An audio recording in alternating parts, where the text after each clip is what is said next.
let's hear it for the next President of the United States, Pat Buchanan.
Thank you, my friends.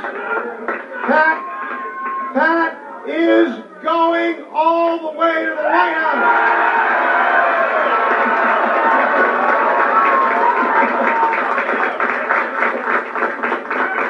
And when I get there, I've made a final decision. This is the individual I'm going to nominate to replace Hillary Rodham Clinton.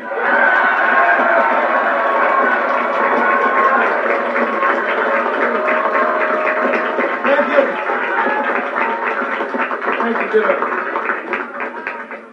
Say, can we get a few more people in this room? Hey, speaking of the media, did any of you all see the Brinkley show this morning? You know, George Will started yapping at me like a little poodle, and I had to take the newspaper and roll it up and hit him once or twice. He was in great shape by the end of the show, though. But listen, my friends, this is one of the final rallies of the great New Hampshire campaign. And let me tell you something. History is about to be made in the state of New Hampshire. And I'll tell you why it is.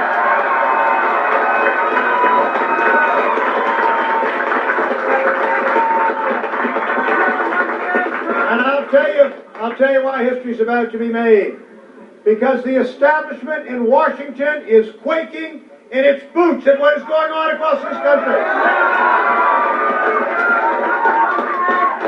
The lights are burning late in Washington, D.C. tonight, friends. I'll tell you, because this campaign, we came out of Alaska. We won a great victory in Alaska. Down to Louisiana. We had a tremendous upset win in Louisiana. We went to Iowa. And after Bob Dole outspent us 5-1, he began with a 50-point lead. He ended up with a 3-point lead in Iowa. Let me tell you, I don't think he's going to have a 3-point lead in New Hampshire. Let me say,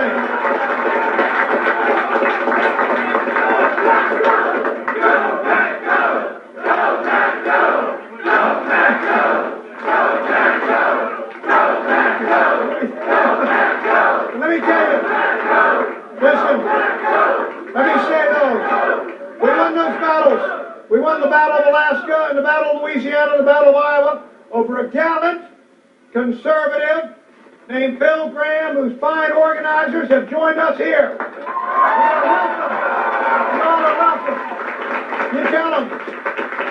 They're all good Graham folks out there welcome in this organization. We will open the door of the Buchanan campaign to anyone who just doesn't close the door to us, friends. They're all welcome because our objective is to send Bill and Hillary back to wherever they sent poor Joycelyn Elders. Right.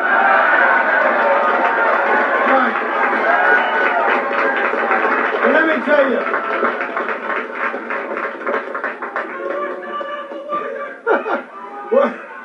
we'll get to the workers, my friend, but let me talk about something else.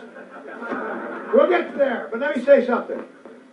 As I said in Louisiana, and I said in Iowa, it's not a victory for man. It's a victory for a cause. It's a victory for a cause that's larger than a lot of us. It's a victory for a new conservatism of the heart. A conservatism that will look out and provide voices for the voiceless. That will look out for the right to life of the innocent unborn who are ignored. That will look out.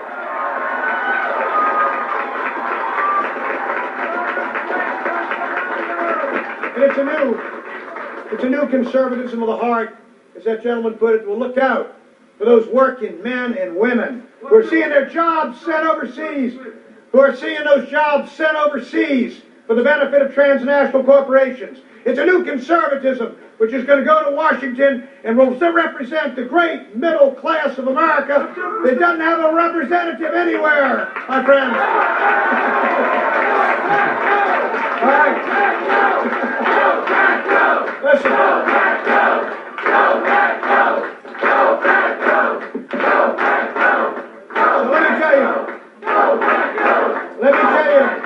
let me tell you what we plan to do. Let me tell you what we plan to do. We won that battle in Alaska because we stood up for the right to life, let me tell you. And I know there's a lot of candidates that run around waffling around and ducking and hiding and bucking and weaving and all the rest of it. But Pat Buchanan, even his critics, will tell you in Washington, is a man who says what he means and means what he says. So let me tell you what I mean. I am pro-life. I will keep this party pro-life. We will appoint justices who will overturn Roe v. Wade, and I'll be the most pro-life president in the history of the United States of America. Bar none.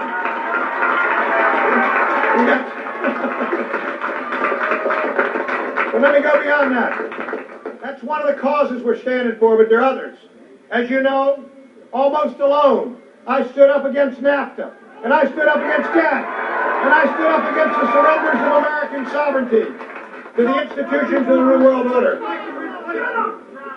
Listen, relax. All right, hold it. All right, let me tell you. Let's talk about our relationship with working folks.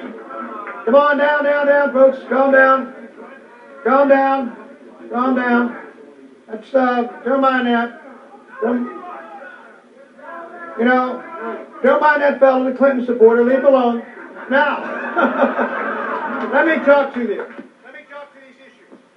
And let me talk seriously and quietly for a moment so we can all hear. All right? The reason I oppose NAFTA and GATT and these other trade deals is because of what they're doing to the working men and women of our country. Now, I want you all to listen up. I used to be at the White House, and everyone knows it. And they say, well, Pat, you were with Ronald Reagan for free trade, and yes, I was. And they say, what changed you? And I tell them, oh, things were changing Ronald Reagan in those days. People didn't realize it. Ronald Reagan, when he saw that Harley-Davidson was being destroyed by the Japanese dumping of big motorbikes to try to kill an American institution, he said, hold it. We got to save Harley-Davidson. Ronald Reagan is a conservative of the heart. He put 50% tariffs. They saved Harley-Davidson. Now Harley-Davidson exports to the world. But I've been around this country. I've been up to the North Country, from Nashville to North Country. And I tell you, I've looked in the faces of women down in plants in Rayne, Louisiana. Bewildered faces. They don't know what's going on because they just got a job in that textile plant in 1992, brand new, one story. And all of a sudden they're shutting down the textile mill and they're moving those jobs to Mexico. I was out at the Arnold toy plant in Iowa. There's a plant that builds these little toys that are scale models of John Deere tractors. They're magnificent. They got a toy museum there. I got some of those toys as gifts for my nieces and nephews. But let me tell you, I went down there and they're shutting down. It's in Dyersville, Iowa, the town where they filmed The Field of Dreams. In that Field of Dreams in Dyersville, they had 600 jobs at Arnold Toy, more than the 10 next largest companies put together. Right after NAFTA, they decided to shut down one of the two plants at Arnold Toy and move it to Mexico. And I went down there to visit, and there were United Auto Workers building these toys. I thought I'd see these tough guys that you always see in those UAW jackets. Every single one of those workers was laid off and thrown out of work was a woman. Some of them were single moms. Only good job they ever had in their life, and they're losing it. And that's what's going on. That's what's happening across America. These guys say, Pat, don't you care about women? You bet I care about women, my friend. I've seen them lose the millions of jobs. You know, and I'll tell you.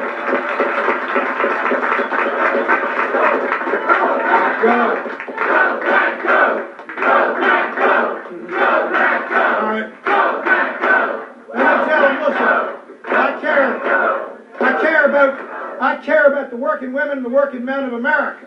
That's what concerns me. Let me tell my friends down in Washington. You know, all the nonsense you're talking about me.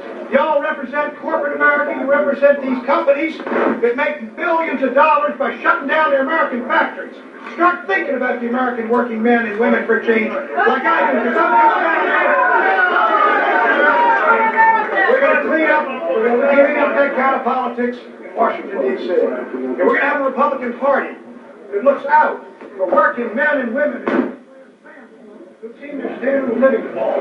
Let me give you some numbers. You know, they're all asking me this nonsense. You write this back in 1972, Pat, they squeeze around some little phrase out of it. Look what's happened in New Hampshire the last 5 years. Real wages of working people are down 5%. Median income in the Hampshire family is down 15%. 20,000 manufacturing jobs gone from New Hampshire. Lost a significant slice of your manufacturing base because it's America that's losing a great slice of manufacturing. Tell them like it is, You're all sitting there talking nonsense, and they're throwing these questions up at me. They don't realize I'm crossfire trading and I can handle all that nonsense.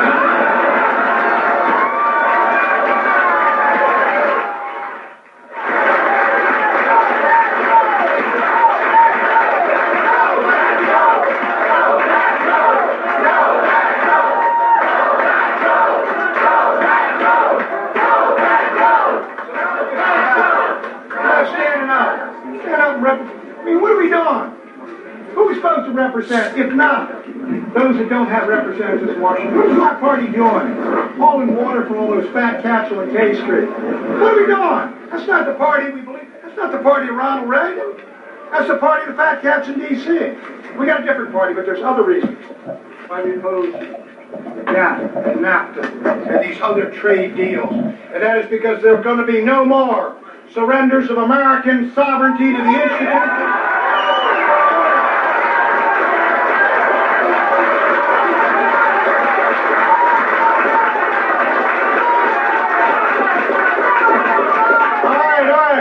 Okay. All right, let me tell you something.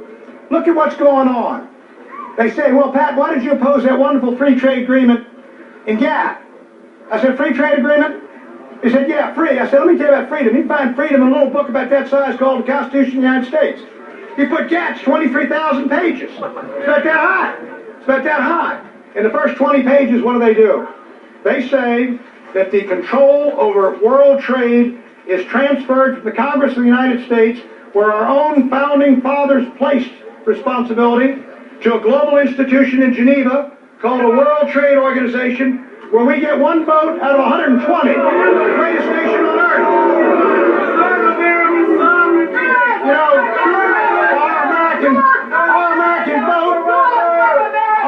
our American vote can be canceled out by Fidel Castro. They're gone. You know, look, I mean, people say, what does sovereignty mean, Pat? I say, go down to the village green in Lexington